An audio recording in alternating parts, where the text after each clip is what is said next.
Hello, my dear friends, and hello, my dear listeners. I hope you are all doing well. That much what you can do in your own circumstances, and with this good thought, with this wish, let's start our journey in the next part of our master's life. At this point, we know that Gadadhar had tested a live examination, walking examination in the that was Haladhari, so that he can rectify himself with the each and every minute details and minute doubts, whatever doubts he had or he had in his mind, but he was not aware about those. So after that, what happened? Let's start the journey. So the next part of Sri Ramakrishna Paramahansa Dev's life is return to Kamarpukur and marriage. Misfortune seldom comes singly. Chandra Devi had already experienced many. She had hardly recovered from the pangs of bereavement for her eldest son when the news reached her at Kamarpukur that Gadadhar, her youngest and dearest son, had given up worship and all other duties in the Dakshineshwar temple and was behaving to all intents and purposes like a madman. She heard that he shunned company and frequented lonely places, and that his every act bespoke insanity. Naturally, the news made Chandra Devi as well as Rameshwar extremely anxious. They ascribed this malady to nervous prostration, symptoms of which they thought had been manifested during his boyhood and youth by his trances. Chandra again and again wrote to Dakshineshwar asking Sri Ramakrishna to come to Kamarpukur, where under her maternal care and in the salubrious climate of the country, his strained nerves might be soothed and his health regained. Sri Ramakrishna obeyed the call. The anxious mother found him restless and indifferent to the affairs of the world, with a veil of sorrow and gloom overshadowing his once bright face. He was no longer attracted by anything agreeable. His former companions and friends were of no more interest to him, and the village of Kamapukur, which once seemed so lovely and picturesque, appeared now dull and commonplace. His buoyancy had left him, and in its stead there was pain and anguish of mind manifested in his weeping and the frequent calls for mother. Poor Chandra was totally upset. She did not know the cause of this new illness, and all her attempts to console her dear son proved futile. In conjunction with medicine, various occult cures were tried, and exorcists were consulted to pronounce on his case. Notwithstanding all these efforts, Sri Ramakrishna was at times overwhelmed with the same feelings as those of the Dakshineshwar days when he was struggling to obtain a vision of the Divine Mother. The agonizing burning sensations of Dakshineshwar were repeated. Never before had the people of Kamarpukur marked in him such great zeal for God, such absence of fear, such indifference to everything worldly, such determination to surmount every obstacle that stood in the way of attaining his goal. Chandra Devi, in her anxiety, consulted an expert exorcist. The master told of this later. One day, an exorcist came and gave me some charmed water to smell, saying that if I were under the influence of an evil spirit, it would instantly leave me. But the experiment was a sad failure. Then, with the help of some specialist, a spirit was invoked.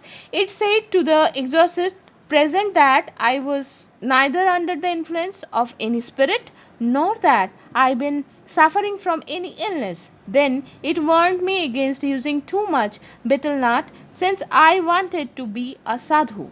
Really, I was very fond of it, but I gave it up after this admonition.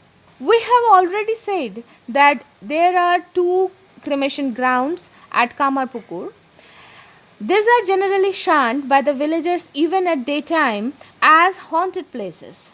Consequently, they are very lonely and, as such, exceedingly fit for spiritual exercises, being places where the last vestige of the human body is dropped. Not only do they always remind one of the evanescence of this world and all its enjoyments, but at the same time automatically turn one's mind to the thoughts of God and the other world.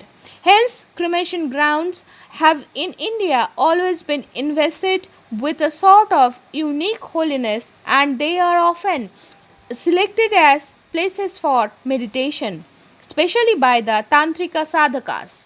It is the favorite abode of Kali, the all destroying mother of the universe, and devotees believe that by practicing in such sacred places they will reach their cherished goal the sooner. Sri Ramakrishna intended to practice stern tapasya and chose one of those places for this purpose. He began to spend whole days and a great part of every night there in worship and meditation.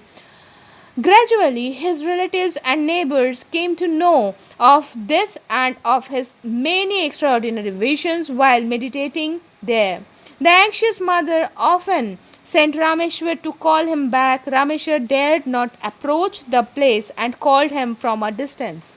A few months' stay at Kamarpukur did Sri Ramakrishna much good, and he recovered his normal state of mind. His restlessness subsided, and he ceased to weep.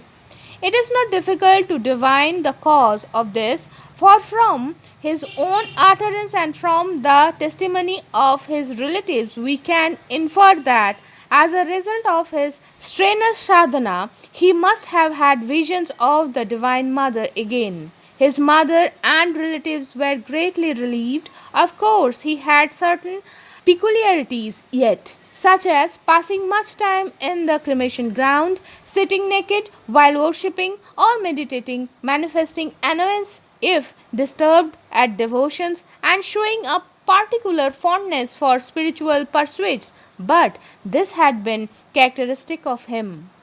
Sri Ramakrishna was now 23 years of age, and he was as indifferent as ever to all worldly concerns. His mother and brother began to plan to interest him in domestic affairs. Their first thought was naturally of marriage, a tie which he could not disregard. Once married, his mind would not soar so high, and the responsibility of maintaining a family would soon, they thought, steady him. So they began to search for a bride and blamed themselves for not having thought earlier of this solution for their troubles. Messengers were sent to the neighboring villages in search of a bride, but with no success. According to the prevalent custom of society, it was impossible for them to secure a girl of the type they desired without a proper dowry, and they were too poor for that.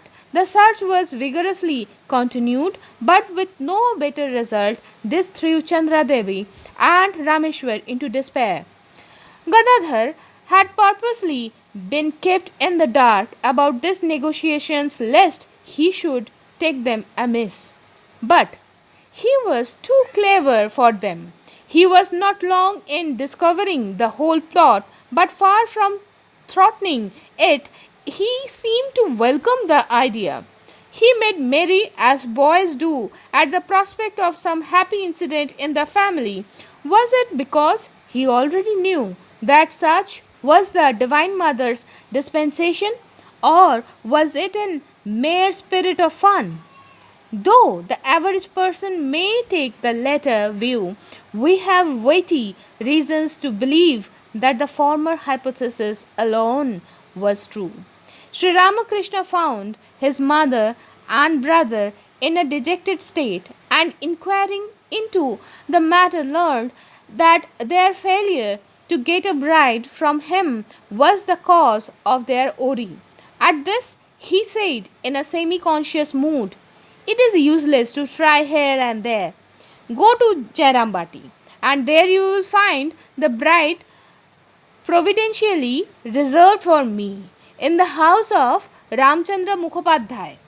Though his mother and brother did not attach much importance to his statement, they sent a man to that village who returned with the report that it was true that Ramchandra had a girl, but though she might otherwise be a good match for Sri Ramakrishna, she was too young, being only 5 years old. But Chandra agreed to accept the girl as no other bride was available.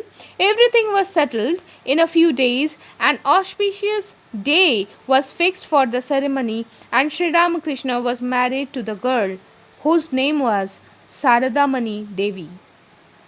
Rameshwar had to pay a dowry of 300 rupees. After the ceremony was over, Chandra Devi was greatly comforted. She firmly believed that the marriage would be good for Sri Ramakrishna, and she was glad that her mad son had gone through the ceremony cheerfully. But her happiness was marred a little by a thrifting incident.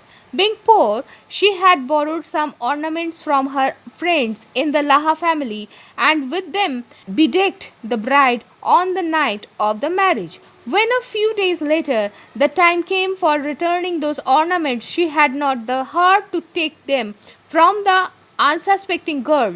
She was thinking over the matter when Sri Ramakrishna said he would look to it. When the young wife was asleep, he took those ornaments from her so cleverly that she did not know it.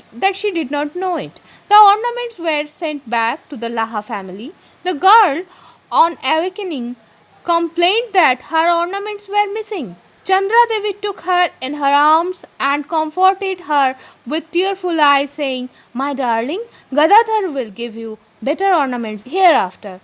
The girl's uncle, who had come to see her that day, was much displeased at this incident and took her home at once.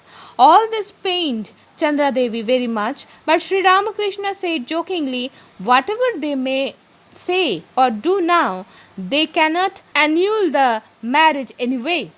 After this marriage, Sri Ramakrishna stayed at Kamapukur for about a year and a half. Chandra Devi would not allow him to leave her until he was completely cured, for she feared that he might have a relapse. Once during this period, he went to his father in law's house and, after a few days' stay there, brought his bride home. He was becoming anxious to return to Dakshineshwar to resume his work there. The poverty at home must have urged him to do so. Taking leave of his mother and brother, he set out for Dakshineshwar. So, my dear friends, we are stopping here today.